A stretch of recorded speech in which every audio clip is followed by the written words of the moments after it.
நாம் தமிழர் கட்சி தம்பிகளை, சீமான் தம்பிகளை நம்ம தாக்கும் போதே நமக்கு பிரபலம் கிடைக்குது, கட்சியில முக்கிய பொறுப்பு கிடைக்குது. அப்ப சீமானே மறைச்சு நம்ம ஏதாவது பண்ணோம்னா இன்னும் பெருசா கிடைக்கும் அப்படின்னு நினைச்சிருக்காங்க. ம். இப்ப விஜய் வந்து சொல்லுவாங்கல்ல சிஎம் சார் அப்படின்னு.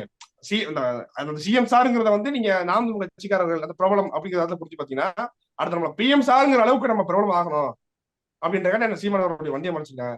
பிரபலம் ஆயிருக்காப்ல. எப்படி மிதி வாங்கினது பிரபலமா இருக்காப்ல, ம். தர்மடி வாங்கி பிரபலமா இருக்காப்ல. நீ தலை காட்ட முடியுமா? தேவையா உனக்கு? நாம் தமிழர் கட்சி நாம் தமிழ் கட்சியை வந்து வம்பிழுத்து நாம் தமிழ் கட்சியை வந்து சீண்டி நீ பிரபலமா நினைச்சுனா இப்படிதான் பிரபலம் ஆகும். அடுத்து இனி வரக்கூடிய காலத்துல இப்படிதான் பிரபலம் ஆக. இது வரைக்கும் அன்பா இருந்தோம், இனி வம்பலாம் வம்பாதான் இருப்போம். அது எப்படி சார் சண்டைக்கு போக மாட்டோம் ஆனா வந்த சண்டையை விட மாட்டோம் அப்படின்ற மாதிரி ஆமா இருக்கு நீங்க ஆமா சொல்றது. ஆமா.